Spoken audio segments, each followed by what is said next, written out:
नमस्कार दोस्तों, कैसे हैं आप सभी लोग। आशा करता हूं कि सब अच्छे होंगे और काफ़ी अच्छी आपकी स्टडी चल रही होगी। तो आज की वीडियो दोस्तों Uttarakhand one liner practice set जो सीरीज मेरी प्लेलिस्ट मैंने स्टार्ट करी हुई थी उसकी आज 22वीं क्लास में यहाँ पे अपलोड कर रहा हूँ। 21 क्लासेज ऑलरेडी अपलोड कर चुका हूँ दोस्तों। अगर आपने वॉच नहीं करी है तो मैं डिस्क्रिप्शन में लिंक दे दूँगा प्लेलिस्ट का, आप वहाँ से जाके ज़रूर से उनको वॉच करें। आपको उससे निश्चित तौर पर फ़ायदा ज़रूर से होगा दोस्तों। हेल्पफुल क्वेश्चन रहेंगे, ठीक है। तो स्टार्ट करते हैं। अगर चैनल में नए हैं दोस्तों, चैनल को सब्सक्राइब नहीं किया है तो जुड़ जाएं चैनल के साथ, ठीक है। तो अपनी स्टडी करने वाले दोस्तों के साथ भी वीडियो ज़रूर से शेयर कर दें। और पहला क्वेश्चन जो आज देखेंगे दोस्तों, इसमें 35 प्लस क्वेश्चन रहेंगे। 35 क्वेश्चन इसमें रहेंगे दोस्तों इंपॉर्टेंट, और डिटेल में इन क्वेश्चनों को हम देखेंगे दोस्तों। तो पहला क्वेश्चन है यहाँ पे, गढ़वाल पेंटिंग के लेखक कौन है। तो मोस्टली यह पॉपुलर क्वेश्चन है, सबको पता होगा दोस्तों। गढ़वाल पेंटिंग के जो लेखक हैं वो हैं मुकुंदी लाल दोस्तों। मुकुंदी लाल ने यहाँ पे 1968 में भारत सरकार के प्रकाशन विभाग द्वारा प्रकाशित यह पुस्तक गढ़वाल पेंटिंग लिखी उन्होंने, ठीक है। 1968 में किसके द्वारा? भारत सरकार के प्रकाशन विभाग के द्वारा। अगला है, शंकराचार्य ने बद्रिकाश्रम में स्थापित मूर्ति को कहाँ से निकाला था। तो जो शंकराचार्य ने दोस्तों बद्रिकाश्रम में जो मूर्ति स्थापित की वह कहाँ से निकाली गई थी। तो वह निकाली थी दोस्तों यहाँ पे नारद कुंड से, ठीक है। इसका राइट आंसर होगा नारद कुंड से निकाली थी। अब पहला क्वेश्चन में थोड़ा और कुछ पॉइंट रह गए थे, उसको एक बार देख लेते हैं हम अच्छे से, ठीक है। मौलाराम को आप जानते होंगे दोस्तों। मौलाराम के विभिन्न जो चित्रों को प्रदर्शित किया उन्होंने करते हुए गढ़वाल चित्रकला शैली का पता लगाया जा सकता है किससे। मौलाराम के विभिन्न चित्रों को प्रदर्शित करते हुए जो गढ़वाल चित्रकला शैली है उसका पता लगाया जा सकता है। गढ़वाली चित्रकला की शैली के जन्मदाता यहाँ पे कहा जाता है मौलाराम को, ठीक है। मौलाराम को, जिनका जन्म होता है यहाँ पे 1783 में से 1833 तक उनकी मृत्यु हो जाती है, ठीक है। तो चित्रकला के साथ साथ एक दार्शनिक कवि और गढ़वाल नरेशों के सलाहकार थे मौलाराम। इनकी चित्रकारी को मुकुंदीलाल जी ने दुनिया के सामने प्रस्तुत किया, ठीक है। तो इम्पोर्टेंट फैक्ट यहाँ पे बनते हैं मौलाराम से भी।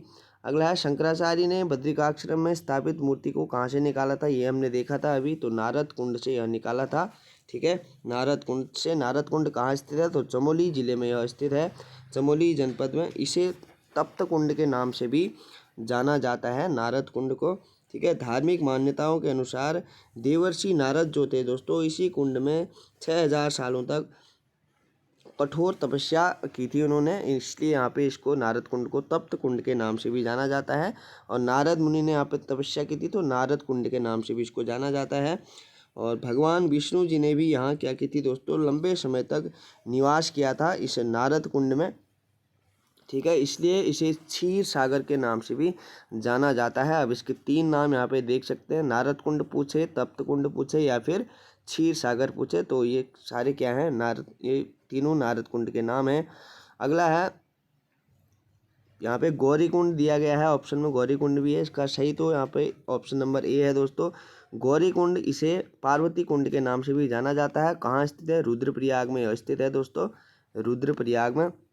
हिंदू पौराणिक मान्यताओं के अनुसार माता पार्वती हर दिन गौरी कुंड में दोस्तों स्नान करती थी, इसलिए इसका नाम यहाँ पे गौरी कुंड है, ठीक है।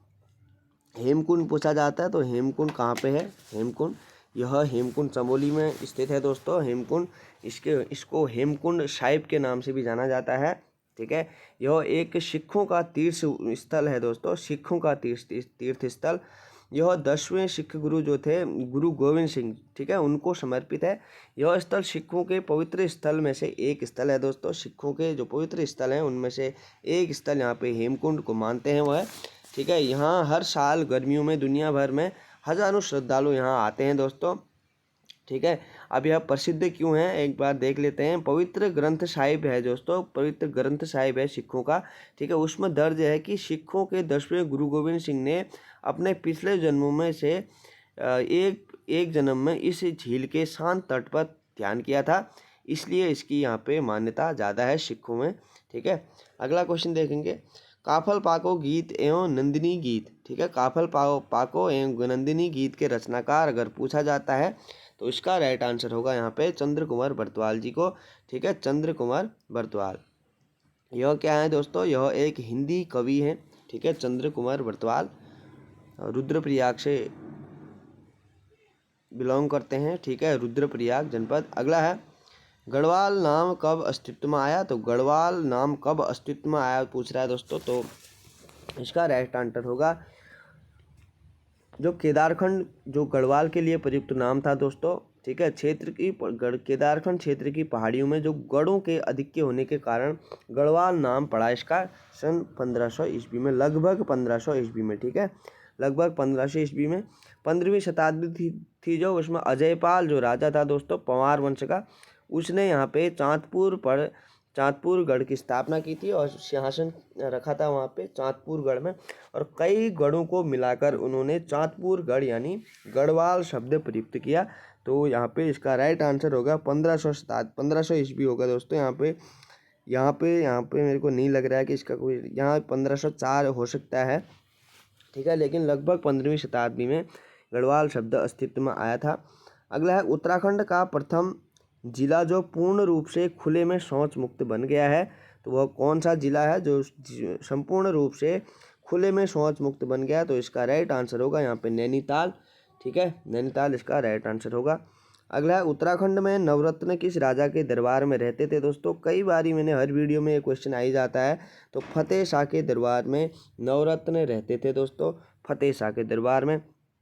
अगला है महिलाएं एक आभूषण पहनती हैं दोस्तों जिसे तिलहरी कहते हैं, वह कहाँ पहना जाता है, तो तिलहरी कहाँ पे पहना जाता है दोस्तों, गले में पहना जाने वाला एक महत्वपूर्ण आभूषण है तिलहरी, ठीक है, कई एग्जाम में पूछा भी गया है तिलहरी, और आभूषणों से क्वेश्चन पूछे जाते हैं, तो इम्पोर्टेंट जो आभूषण है उनको आप कवर करके चलें। अगला है बाघ व गरुड़ पहाड़ी बकरी, बाघ व गरुड़ और पहाड़ी बकरी किसकी चित्रकारी है, तो यह किसकी चित्रकारी है बताना है। इसका राइट आंसर होगा यहाँ पे मौलाराम, ठीक है, मौलाराम इसका राइट आंसर होगा। अगला है बेड़ू पाको बारहमासा गीत की धुन किसने तैयार की थी, तो बेड़ू पाको बारहमासा जो गीत है दोस्तों उसकी धुन यहाँ पे तैयार की थी किसने, स्वर्गीय मोहन उप्रेती ने, ठीक है, मोहन उप्रेती ने इसकी धुन तैयार की थी। अगला फुटबॉल को राज्य खेल घोषित किया गया, तो कब घोषित किया फुटबॉल को राज्य खेल, 11 अगस्त 2011 को फुटबॉल को राष्ट्रीय खेल घोषित किया गया, ठीक है। अगला क्वेश्चन देखेंगे, निम्न में से कौन सी जनजाति भूत प्रेतों की पूजा में विश्वास रखती है, तो भूत प्रेतों की पूजा में विश्वास कौन सी जनजाति रखती है पूछ रहा है, तो इसका राइट आंसर है जौनसारी जनजाति, एक ऐसी जनजाति है दोस्तों जो भूत प्रेतों की क्या है पूजा में विश्वास रखती है। अगला है द्रोण गुफा किस जनपद में स्थित है, तो जो द्रोण गुफा है वो देहरादून में स्थित है, द्रोण गुफा। अगला है उत्तराखंड में किस जनजाति की तिब्बती और मुंडा भाषा है, तो तिब्बती और मुंडा भाषा किस जनजाति की भाषा है, तो इसका राइट आंसर होगा यहाँ पे राजी या वन रावत। वन रावत भी इनको कहा जाता है क्योंकि अत्यधिक वनों में निवास करने वाली जो जनजाति है वह राजी जनजाति है, इसलिए इनका अन्य नाम वन रावत भी है।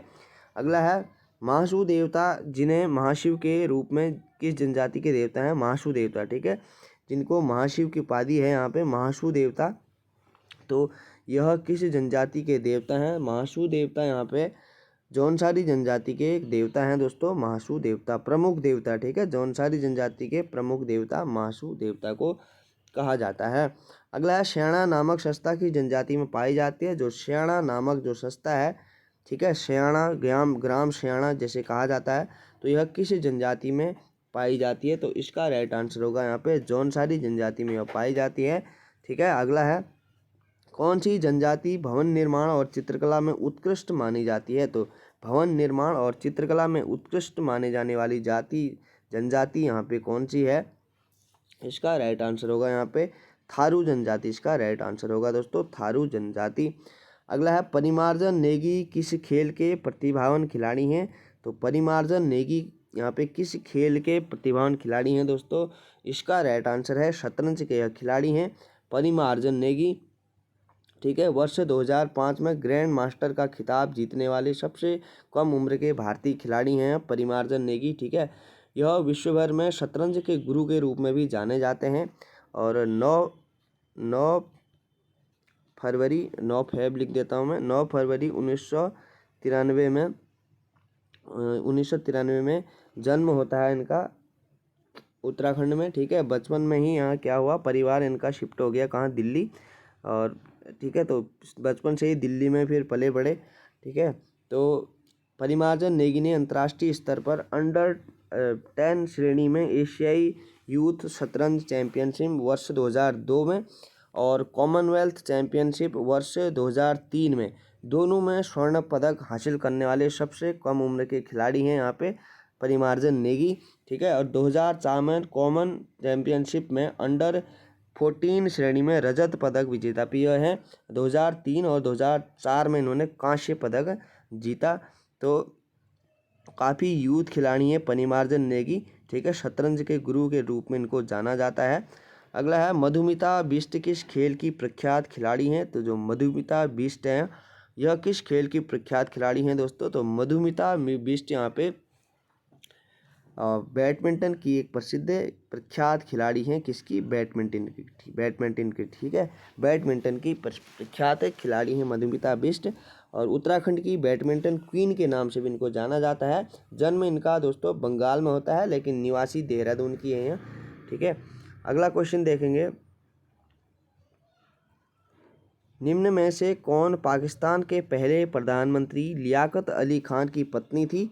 जो ये पाकिस्तान की पहली महिला राजदूत और गवर्नर रही थी, तो वह कौन थी दोस्तों, आइरिन पंत थी, ठीक है। आइरिन पंत थी। आइरिन पंत ऐसे अल्मोड़ा की निवासी थी। यह ब्राह्मण परिवार से संबंधित थी लेकिन इन्होंने हिंदू धर्म को त्याग के ईसाई धर्म अपना लिया था दोस्तों, और पाकिस्तान जाके बसी थी यह।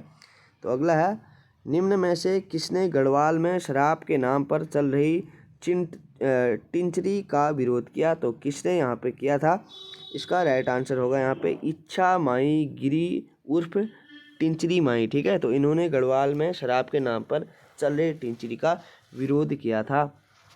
अगला क्वेश्चन देखेंगे, उत्तराखंड में मेलों के आयोजन को क्या कहा जाता है। तो उत्तराखंड में जो मेलों के आयोजन होते हैं उनको कौतिक कहा जाता है। उत्तराखंड में कौतिक के नाम से जाने जाते हैं मेले।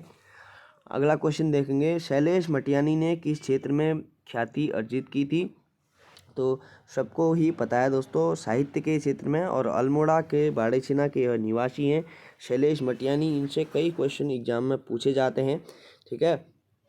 मूल नाम अगर इनका पूछा जाता तो रमेश सिंह मटियानी था, जिन्होंने लोकप्रियता के रूप में शैलेश के नाम से इनको अब जाना जाता है, शैलेश के नाम से, ठीक है।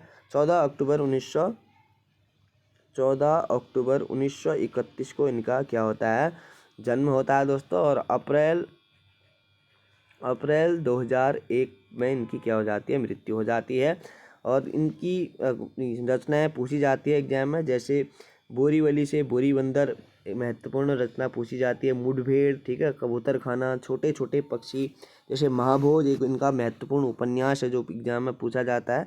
तो इनसे क्वेश्चन पूछे जाते हैं दोस्तों। अगर शैलेश मटियानी के बारे में आप एक बार बुक से ज़रूर से पढ़ना, क्योंकि एग्जाम के लिए बहुत काम आने वाले ये साहित्यकार हैं, क्योंकि हिंदी में भी इनसे क्वेश्चन पूछे जाते हैं और उत्तराखंड के सिलेबस में भी पूछे जाते हैं, तो दोनों साइड से इम्पोर्टेंट हो जाते हैं।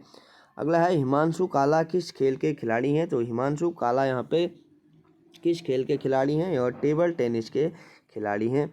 अगला है, उत्तराखंड की पहली द्रोणाचार्य पुरस्कार से प्राप्त भारोत्तोलक महिला है। तो भारोत्तोलक एक गेम होता है दोस्तों, आपको पता होगा, ठीक है। भारोत्तोलक जिसमें बारबल उठाना होता है, जितना भारी बारबल आप उठा सकते हो, ठीक है। तो उत्तराखंड की पहली द्रोणाचार्य पुरस्कार से प्राप्त भारोत्तोलक महिला कौन है। तो इसका राइट आंसर होगा दोस्तों हमारा हंसा मनराल, ठीक है। हंसा मनराल इसका राइट आंसर होगा, हंसा मनराल भारत की पहली महिला भारोत्तोलक कोच थी दोस्तों, ठीक है। द्रोणाचार्य पुरस्कार भी यहाँ पे कोच की उत्कृष्टता के लिए ही दिया जाता है, जो द्रोणाचार्य पुरस्कार है। और चीन में आयोजित एशियन चैंपियनशिप में भारतीय महिला टीम ने हंसा मनराल के मार्गदर्शन में 3 स्वर्ण पदक और 4 यहाँ पे रजत पदक और 14 यहाँ पे कांस्य पदक इन्होंने जीते थे। और भारत सरकार ने 19 सितंबर 2001 को 19 सितंबर 2001 को उन्हें द्रोणाचार्य पुरस्कार से सम्मानित किया गया था। क्योंकि यह एक कोच थी, इसलिए कोच को ही यहाँ पे द्रोणाचार्य पुरस्कार से सम्मानित किया जाता है।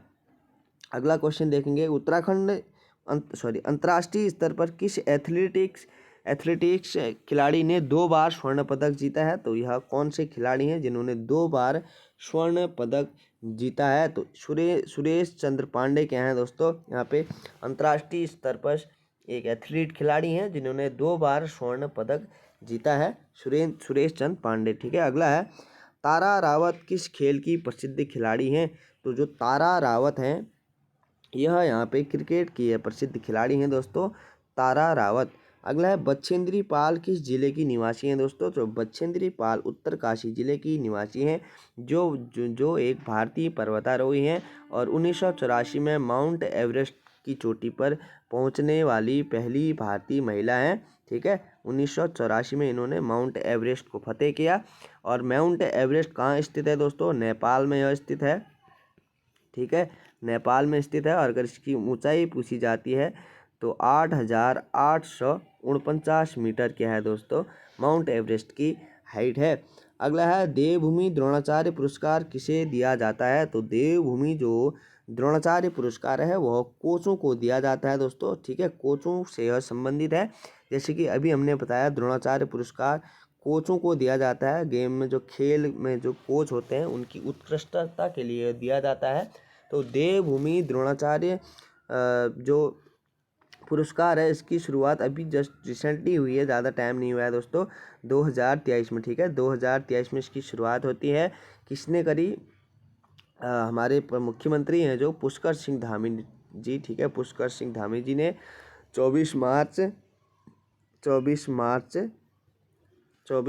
2023 को इसकी शुरुआत की। राज्य की खेल प्रतिभाओं को यह पुरस्कार दिया जाएगा। और भारत सरकार ने इसकी जो वो की थी दोस्तों, शुरुआत किसी 1985 से की थी। ठीक है, भारत सरकार ने 1985 से की थी। ठीक है, यह खेल कोचिंग के क्षेत्र में उत्कृष्टता के कार्य के लिए दिया जाने वाला पुरस्कार है। ठीक है, द्रोणाचार्य पुरस्कार। तो अगला है, हरदयाल सिंह किस खेल के अंतर्राष्ट्रीय खिलाड़ी हैं? तो जो हरदयाल सिंह हैं वह किस खेल के अंतर्राष्ट्रीय खिलाड़ी हैं? तो इसका राइट आंसर है हरदयाल सिंह, हॉकी के अंतर्राष्ट्रीय खिलाड़ी हैं हरदयाल सिंह। अगला है, निम्न में बद्रीनाथ मंदिर किस पर्वत पर स्थित है दोस्तों? तो नर नारायण पर्वत पर क्या है? बद्रीनाथ मंदिर स्थित है दोस्तों, नर नारायण पर्वत पर। ठीक है, अगला है, निम्न में से किस स्थान पर आकाशवाणी केंद्र है? तो आकाशवाणी केंद्र अल्मोड़ा में स्थित है दोस्तों, आकाशवाणी केंद्र अल्मोड़ा में स्थित है। अगला है, उत्तराखंड में किस नदी का नाम राठवाहिनी है? तो किस नदी का नाम राठवाहिनी है? तो रामगंगा को राठवाहिनी भी कहा जाता है। अगला क्वेश्चन है, विद्वानों के अनुसार खांडव वन वर्तमान में किसे कहा जाता है? तो खांडव वन विद्वानों के अनुसार वर्तमान में कहा जाता है हरिद्वार को। ठीक है, हरिद्वार को खांडव वन कहा जाता है। गोखले नामक आभूषण पहना जाता है। वेरी वेरी इंपॉर्टेंट क्वेश्चन है दोस्तों। गोखले नामक आभूषण जो है बाजू में पहना जाने वाला एक महत्वपूर्ण आभूषण है। आज का लास्ट क्वेश्चन देखेंगे, राज्य गठन के बाद प्रथम महिला सांसद कौन थी दोस्तों? तो सबको पता है, प्रचलित क्वेश्चन है, माला राजलक्ष्मी शाह क्या थी? राज्य गठन के बाद प्रथम महिला सांसद थी माला राजलक्ष्मी शाह। तो आज की क्वेश्चन 35 क्वेश्चन से दोस्तों कैसे लगे? अगर हेल्पफुल लगे हैं तो कमेंट बॉक्स में ज़रूर से बताएं और अपने स्टडी करने वाले दोस्तों के साथ वीडियो ज़रूर से शेयर करें। ठीक है, जितने कमेंट आएंगे दोस्तों उसे ऐसे पता चलेगा मुझे कि आपने वीडियो देखी है, वॉच करी है। ठीक है, और एक भाई का और कमेंट आया था परसों कि भाई यूके SSSC क्या जो आयोग है उसके सिलेबस के आधार पे वीडियो बनाई जाए। तो सिलेबस वही है, सिलेबस कोई चेंज हुआ नहीं है, पढ़ने का तरीका जो है वो चेंज कर लीजिए आप। पॉइंट यही बनने वाले हैं वहाँ पे, लेकिन बनेंगे ऐसे कि वहाँ पे यही क्वेश्चन गलत हो सकते हैं। ठीक है, तो पढ़ने का तरीका बदलना है, ध्यान से चीज़ें पढ़नी है। अगर वन लाइनर भी देख रहे हैं तो वन लाइनर आपको एग्जैक्ट याद होनी चाहिए, एग्जाम में कोई भी गलती नहीं होनी चाहिए। ठीक है, तो काम तो ये भी आने वाला है आपको, ऐसा नहीं है। और ये मत समझिए कि किताबें बदलनी है या फिर हमें कुछ और पढ़ना है। ठीक है, ऐसा कुछ नहीं है, पढ़ना वही है। सिलेबस आप अगर आप देखेंगे यूके ट्रिपल एस टी के जो वेबसाइट में जाके अगर आप वहाँ पे सिलेबस देखेंगे उसका, तो वो सिलेबस कितना चेंज हुआ मुझे ये बताइए, कितना पहले से चेंज हुआ है, उसमें कितनी चीज़ें ऐसी है जो पहले से चेंज हुई हैं। हाँ, मैं मान सकता हूँ कि जो आजकल पूछे जाते, जैसे हिंदी के क्वेश्चन बन रहे हैं, कोई स्थानीय शब्द पूछे जा रहे हैं, गढ़वाली कुमाऊनी शब्द पूछे जा रहे हैं, लोकोक्तियाँ बन रही है, मुहावरे बन रहे हैं, उन चीज़ों को आप वहाँ पे फोकस कीजिए। बाकी सिलेबस सेम है दोस्तों, सिलेबस कोई चेंज नहीं हुआ है। रीजनिंग का वही है, उत्तराखंड का वही है, ठीक है, जीएस का सिलेबस वही है। तो मिलते हैं दोस्तों अगली वीडियो में, तब तक के अपना ध्यान रखें, धन्यवाद। और पढ़ाई करते रहें, पढ़ाई मत छोड़ें दोस्तों, ठीक है। कोशिश ये करें कि रोज़ के आप 3-4 घंटे, कम से कम 4 घंटे की पढ़ाई होनी चाहिए। वैसे तो 5 से 6 घंटा होना चाहिए दोस्तों। अगर आप कुछ काम भी करते हैं, जॉब के साथ साथ पढ़ाई कर रहे हैं, तो 4 घंटा मैक्सिमम आप पढ़ें और पूरे मन से पढ़ें, ठीक है, पूरा ध्यान लगा के। चलो मिलते हैं अगली वीडियो में।